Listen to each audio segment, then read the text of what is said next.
Good afternoon, everybody. This is Miss Tiffany again, working on our Fiberworks class at Students of Lassault at St. Therese Catholic Church.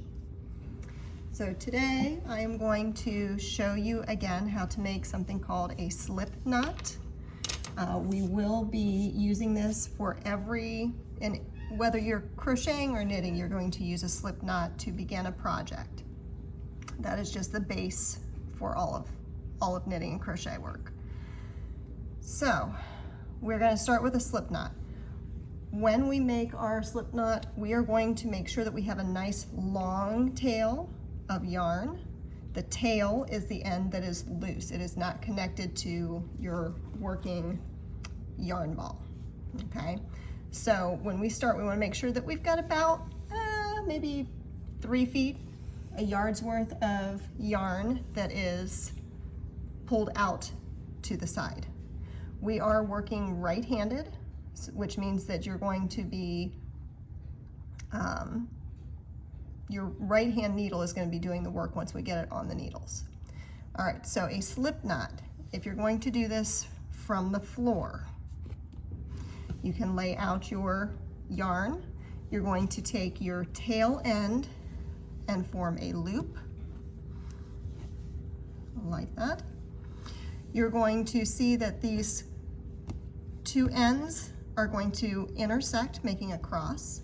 We're going to reach our hands into the loop, grab the tail end of your yarn. Okay, so you're pinching that and you're going to bring it up through the loop. Then you're going to grab a hold of both your tail and your working yarn end and you're going to pull. Okay, this creates a large loop with a small knot on the side called a slip knot. Okay, and the reason it's called a slip knot is because it will slide back and forth like so. It's very easy to take in and out. So we're going to try that one more time. We're going to make a loop so that both ends of the yarn cross.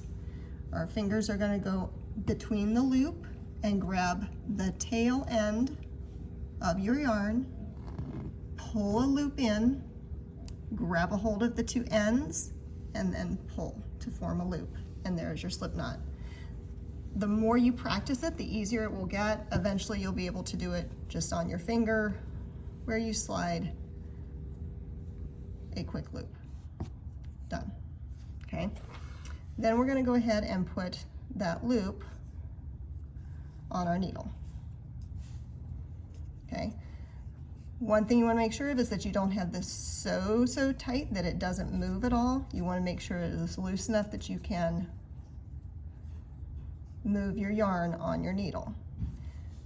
What we're going to practice for the next couple weeks at home, we've got about a week and a half left before we next meet, keeping the yarn a consistent tension. Okay, so we don't want to have our yarn to where some of the loops are super loose and then some of them super tight and then loose again and tight again, because it's going to make your project very uneven. And we're learning. It's not going to be perfect the first time you do it. It's not going to be perfect for a long time. It's taken me, let's see, I've been knitting now for 13 years and I still make mistakes. I've been crocheting for over 30 years and I still make mistakes. So you're going to have inconsistencies when you're learning a new technique, when you're learning how to use a different type of needle. Remember, we're doing wooden needles. There's also bamboo, there are metal, there are plastic needles, so lots of different things can affect your tension. Okay, so from here, we're doing something called a long tail cast on. So in order to get our yarn onto the needle, and we need to make, I believe it's 32 stitches. I don't have it right in front of me right now.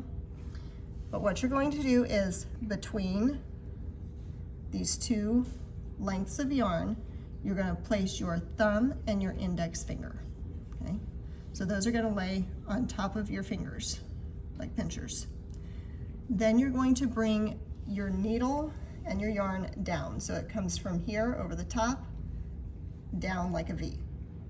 Then you're going to take your other 3 fingers, middle man, ring man, and pinky, and you're going to grab both ends of your yarn. Okay, so you now have that brought down like a V. Notice there's a loop around my thumb and there's a loop around my pointer. We're going to take the nose of our needle under the yarn on your thumb, over the loop on your finger, okay, and then bring it through the loop on your thumb and drop your thumb. Okay, then you can tighten up your loops and start your next one. So same thing, you're going to hold your yarn so that it's like a V with both ends over your pointer and your thumb. You're going to drop your needle down between your fingers, grab a hold of the ends, okay, under on the thumb end, over for your pointer, bring the loop through, and then drop the loop off your thumb, okay?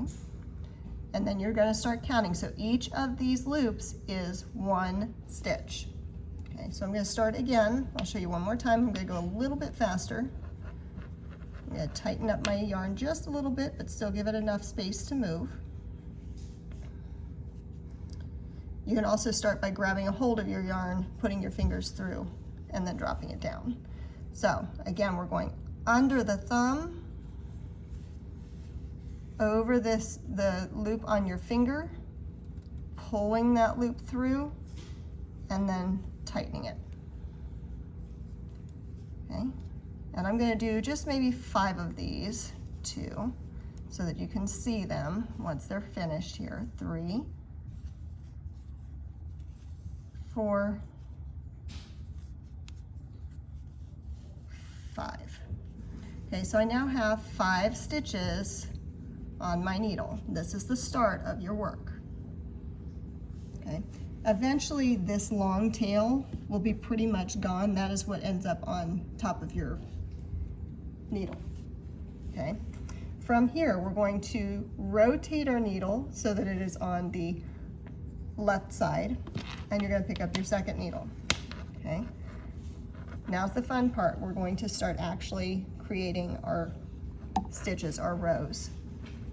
Okay, so from here, you're going to take your working yarn, which is the yarn attached to the ball.